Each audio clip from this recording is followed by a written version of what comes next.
skutočne vysokokvalitný materiál. Takže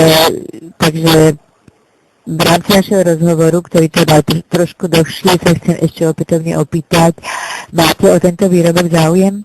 Nie, ďakujem pekne. A môžem vedieť kvôli čomu? Lebo mám dosť ponožiek. Ale nemáte takéto?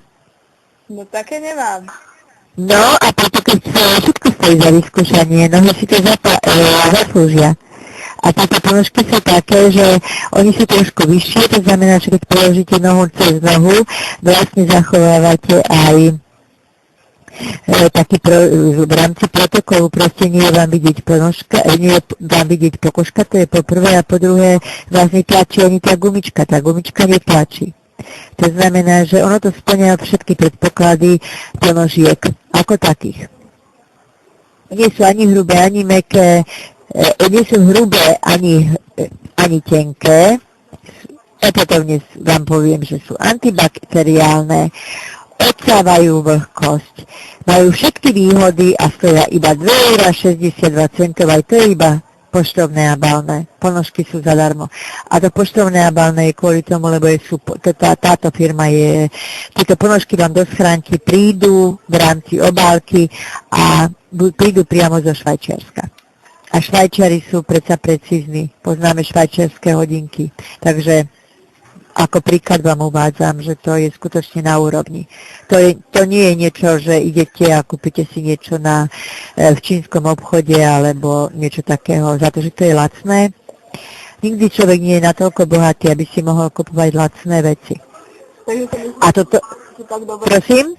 Že si myslíte, že tie ponožky sú tak kvalitné ako švajčiarske hodinky? Áno. Wow. Ja som o tom presvedčená. Keď sa chcete presvedčiť, musíte si ich dať zaslať. Je to švajčiarsky výrobok. A Švajčiari sú precizáci. Keď už o tom hovoríme. Ale pokiaľ si ich nevyskúšate, tak to nezistíte. Keď pôjdete do obchodu, zaplatíte, aby ste si ich vyskúšali, skoro 5 €. Aj tak ich musíte zaplatiť, lebo v obchode vám ich nedajú vyskúšať. A my vám ich ponúkame vlastne zadarmo a platíte len poštovné a balné a vyskúšate si 2 páry. A keď nebudete spokojná, tak jednoducho tú objednávku zrušíte. Nič sa nedeje, k ničomu sa nezavezujete. A môžem ich aj oprať, keď vám ich pošlem späť? A prečo by ste nám ich posielali späť? No lebo mi hovoríte, že ich môžem vyskúšať, tak vyskúšať, ale pochybujem, že sa mi budú páčiť. Prečo pochybujete? Tak. Ja som asi staršia ako vy, podľa hlasu, a ja som ich prala. A keď vám hovorím, že som ich prala, zachovali tvar, mäkkosť aj farbu, tak buď mi veríte, alebo nie. Vy nemusíte vedieť, či som ja seriózny človek, alebo nie. Ja viem, že som seriózny, vy to vedieť nemusíte. Ja by som sa nikdy nedala na niečo, o čom by som nebola presvedčená. A presvedčená som preto, lebo ja tieto ponožky som si sama objednala, ešte som tu nebola ani zamestnaná. Wow. Takže pozrite sa.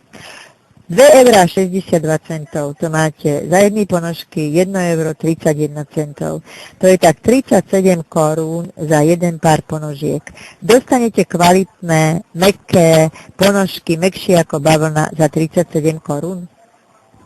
Ja som sa ešte nestretla v dnešnej dobe. Ja viem, naposledy som si kupovala ponožky za 1 €. Hovorím vám, vy si to sú ponožky na vyskúšanie. Oni sú zadarmo. Vy platíte len poštovné a balné. A to poštovné a balné je 2,62 €. A je to preto, lebo vám to príde do poštovej schránky priamo zo Švajčiarska. Tie ponožky sú vlastne zadarmo. A keď sa rozhodnete, že budú dobré a že budete s nimi spokojná, tak môžete v zásielke pokračovať. Ak nebudete spokojná, stačí jeden telefonický rozhovor alebo stačí jeden mail, lebo predpokladám, že keďže ste mladá, tak asi máte internet, a jednoducho to zrušíte. Zákaznícky servis sa nachádza na Slovensku v Žiline, sú tam veľmi slušní ľudia, mám osobné skúsenosti s nimi, rozprávala som s nimi, nemusíte sa báť, že to je nejaká špekulácia, alebo nejaké vydieranie, alebo nejaký čínsky obchod. Takže opätovne sa pýtam, máte záujem o tieto ponožky na vyskúšanie? Nie, ďakujem. To ma mrzí. Aj mňa. Do počutia. Čože?